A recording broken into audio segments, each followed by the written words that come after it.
मेरा नाम मुस्कान है और मैं मिमलाना रोड मुजफ्फरनगर की रहने वाली हूँ। हमारे पड़ोस में रहने वाले डॉक्टर सुलेमान और उसकी बीवी आबिदा, इन लोगों ने हमें अपनापन दिखाकर हमारे घर में आए, बोला कि हमारे यहाँ कोई नहीं रहता, हम दोनों अकेले ही रहते हैं, तो अपनी बेटी को हमारे यहाँ काम के लिए भेज दिया करें आप।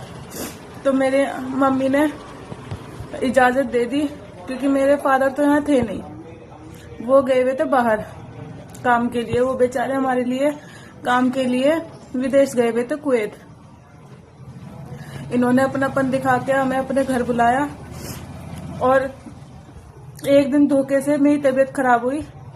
इन्होंने मुझे इंजेक्शन लगाए नशे के और दवाइयाँ दी, जिससे कि मुझे पता नहीं रहा मैं कहाँ हूँ।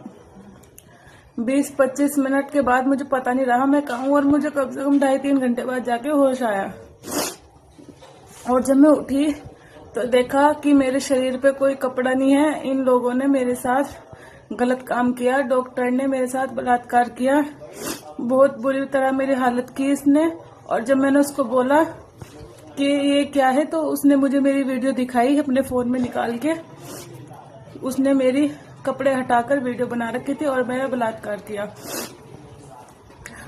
उसने वीडियो के जरिए बहुत ज्यादा टॉर्चर किया, मुझे जान से मारने की धमकी भी दी। अगर मैंने किसी को कुछ बताया तो मेरे परिवार को खत्म करवा देगा और मुझे जान से मार देगा।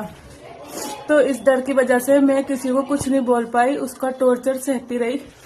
और जब मेरे अब्बू, मेरे फादर बाहर से आए, मैंने कुछ हिम्मत बनाई इनको बोलने की। उनको मैंने अपनी बीती हर बात बताई।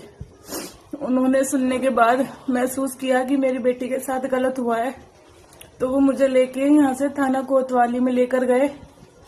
वहां पर उन्होंने रिपोर्ट की। उन लोगों ने उसको उठाया, सिर्फ थोड़ी देर बाद फिर उन्होंने उसको छोड़ दिया।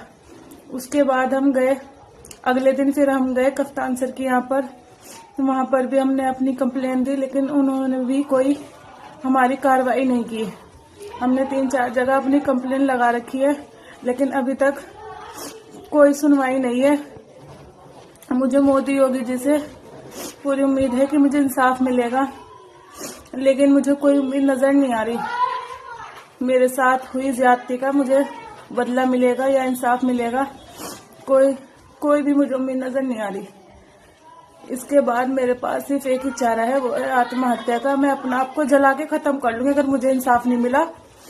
और मेरी मौत का जिम्मेदार ना पूरा प्रशासन होगा, पुलिस का पूरा प्रशासन। मैं उसको जिम्मेदार ठहराती हूँ अपनी मौत का। सिर्फ मुझे इंसाफ चाहिए और कुछ नहीं चाहिए। मेरी जिंदगी तो खराब हो ही गई, मेरे पास कुछ नहीं बचा, सिर्फ मुझे इंसाफ चाहिए। मैं हाथ जोड़ के बोलती हूँ कि मुझे इंसाफ दिला दो प्लीज।